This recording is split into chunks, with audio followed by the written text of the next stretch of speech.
নেতৃবৃন্দ অনেকের রাজনৈতিক জন্ম হতো না, এমনকি অনেকে এখন ভিন্ন দল করছে, অনেকে ছাত্র দল কিংবা শিবিরের অনেকেই রাজনীতি থেকে হারিয়ে যেত। কারণ আমাদের এই আন্দোলন সংগ্রামের কারণে বলা চলে তারাও এই সংগ্রামে আন্দোলনে উদ্বুদ্ধ হয়ে আমাদের কাছাকাছি ছিল, আমাদের সাথে ছিল। এবং এই কোটা সংস্কার আন্দোলনের মধ্যে আপনাদের মনে আছে 2018 সালে নিরাপদ সড়ক আন্দোলনটা গড়ে উঠেছিল। এবং আমরা যেটা বলেছি যে অবশ্যই ইতিহাস মানুষকে অনুপ্রাণিত করে, অস্তিত্বের প্রয়োজনে মানুষ ইতিহাসকে স্মরণ করে। কিন্তু 2024-এর গণ অভ্যুত্থানের প্রেক্ষাপট 47 তাদেরকে এনকারেজ করে নেই, বলতে গেলে এক সেন্সে 71 তাদেরকে এখানে উদ্বুদ্ধ করে নেই যে 24 আমরা নামি। এইটা 2018 সালের কোটা সংস্কার আন্দোলন এবং নিরাপদ সড়ক আন্দোলন হচ্ছে এই প্রতিবাদী তরুণদেরকে তৈরি করেছে। এবং সবচেয়ে যদি লাইভ এক্সপিরিয়েন্স বলি, লেটেস্ট এক্সপিরিয়েন্স বলি, লেটেস্ট প্রেরণা বলি, সেটা হচ্ছে এই 2018 সালের কোটা সংস্কার আন্দোলন এবং নিরাপদ সড়ক আন্দোলন। অবশ্যই মুক্তিযুদ্ধ কিংবা ভাষা আন্দোলন, বায়ান্নর ভাষা আন্দোলন, এগুলো সংগ্রামীদের জন্য একটা প্রেরণা। ইতিহাস পড়ে তো মানুষ ইতিহাস থেকে শিক্ষা নেওয়ার জন্য, অভিজ্ঞতা অর্জন করার জন্য, নতুন পথ রচনা করার জন্য। আমরা 71 থেকে 52 থেকে কিংবা 47 থেকে অবশ্যই আমাদের জাতি নির্মাণ, আমাদের রাজনীতি নির্মাণে আমরা প্রেরণা পাই, আমরা সেটাকে অবলম্বন করে নতুন পথ বাতলাই। কিন্তু 24-এর গণ অভ্যুত্থানের কথা অনেকে কোটা সংস্কার আন্দোলনকে স্পষ্টভাবে বলতে চায় না, যে কারণ তাহলে তার পাইওনিয়ার হিসেবে আমাদের নামটা চলে আসবে, ইতিহাস থেকে আমাদেরকে মুছে দিতে একটা বিকৃত ইতিহাস জুলাই ঘোষণাপত্রে দেওয়া হয়েছে। স্বাভাবিকভাবেই যেটা বলে ক্ষমতাসীনরা কিংবা ক্ষমতায় থাকলে অনেক কিছু নিজের মতো করে লেখা যায়, বলা যায়, যেটা আওয়ামী লীগ চেষ্টা করেছে। ক্ষমতায় থেকে শেখ মুজিবুর রহমানকে রাজনৈতিক কাল্ট হিসেবে নির্মাণ করেছে, দেবতার কাতারে নিয়ে যেতে চেয়েছে। কিন্তু মানুষ তো দেখেছেন শেষ পর্যন্ত এই জুলাইয়ের পরে কোথায় নিয়ে এসেছে তাকে। শেখ মুজিবের অবশ্যই এই দেশের মানে ইতিহাসে তার অবদান আছে। 72-এর আগ পর্যন্ত 71-এর মুক্তিযুদ্ধের সংগ্রামের ভূমিকা তার একটা গুরুত্বপূর্ণ অবদান আছে, সেটা চাইলে ইতিহাস থেকে মুছে ফেলা যাবে না। তার প্রতি কেউ সম্মান জানাতে পারে, নাও জানাতে পারে, সেটা আমাদের বিষয় না, যার যার ইন্ডিভিজুয়াল বিষয়। কিন্তু তাদের পলিটিক্যাল কর্মী হিসেবে অবশ্যই তার অবদানকে আমরাও সম্মান এবং শ্রদ্ধার সাথে, যেমন তার ভালো কাজকে আমরা স্মরণ করি, একই সাথে তার আবার যে একদলীয় স্বৈরশাসন বাকশাল এবং এই মুক্তিযুদ্ধের পরে 72 থেকে 75 পর্যন্ত যে কর্তৃত্ববাদী শাসনে হাজার হাজার মানুষ গুম খুনের শিকার হয়েছে, তার জন্য অবশ্যই আমরা নিন্দাও জানাই।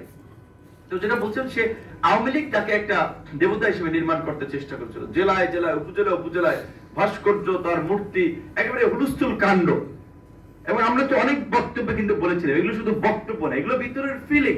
এগুলো দূরদৃষ্টি থেকে আমরা বলেছিলাম যে মুজিব কোট কেনার লোক গুলিস্তান এক সময় পাওয়া যাবে না, এখন হচ্ছে মুজিব কোট আছে। যেই 15ই আগস্ট আসলে রাস্তার অলিতে গলিতে চিপায় চাপায় কত জ্বালাময়ী গান বাজনা, কত কিছু বাজতো। এখন এই আপনার তারপরে তো ঠিক আছে, মার্কেট থেকে সমিতি থেকে টাকা উঠে খিচুড়ি মিচুড়ি বোস টোস এগুলো তো হইতোই, সেগুলো তো দূরের কথা। এখন তাদের রাজনৈতিক তীর্থ স্থান গোপালগঞ্জ কিংবা ধানমন্ডিতে ফুল দেওয়ার লোকও নাই।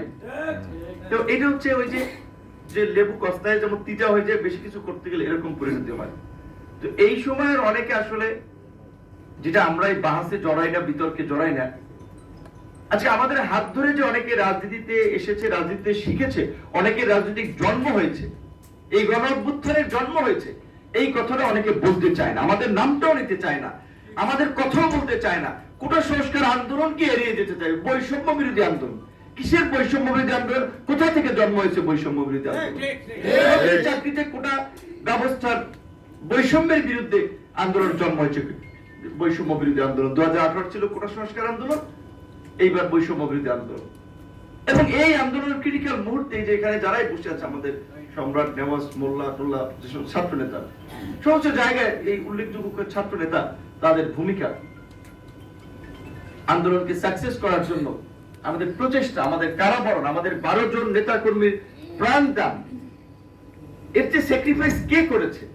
কিন্তু আজকে বিএনপি রাজনৈতিক ভাবে, সাংগঠনিক ভাবে একটা সংগঠিত শক্তি, তাই বিএনপি কে তেল মারে না। বিএনপির অনেক অবদান আছে, হ্যাঁ বিএনপির অবশ্যই অবদান আছে, এটা সবাই স্বীকার করে। জামাতের অবদান আছে, কিন্তু ক্ষমতাসীনরা, বিশেষ করে এখন যারা ক্ষমতা আছে, ক্ষমতাকে এনজয় করছে, ক্ষমতাকে কাজে লাগিয়ে কিংস পার্টি গঠন করেছে, ভবিষ্যতে ক্ষমতায় যেতে চায়, সেটি স্বপ্ন থাকলে স্বপ্নই থেকে যাবে, আর যদি স্বপ্ন নাড়াচাড়া দেয় তাহলে সেটা দুঃস্বপ্নে পরিণত হবে। এত সহজ না। বাংলাদেশের ইতিহাসে কোন কিংস পার্টি টেকে নাই, হাওয়া হয়ে গেছে অনেক কিংস ক্ষমতার কাছাকাছি থেকে ক্ষমতার হালুয়া রুটির গরমে খরাকে সরাজ্ঞান মনে করছেন, তাদেরও পরিণতি ভবিষ্যতে খুব শুভ হবে না। তো সেই জন্য আপনাদেরকে বলছি, আজকে আমাদের এই যে কর্মশালা ছিল, আমরা পরিষ্কার ভাবেই বলি, আমাদের দলে যারা রাজনীতি করছেন এই ক্ষমতার সুবিধা কেন্দ্রিক চিন্তা ভাবনা করবেন না।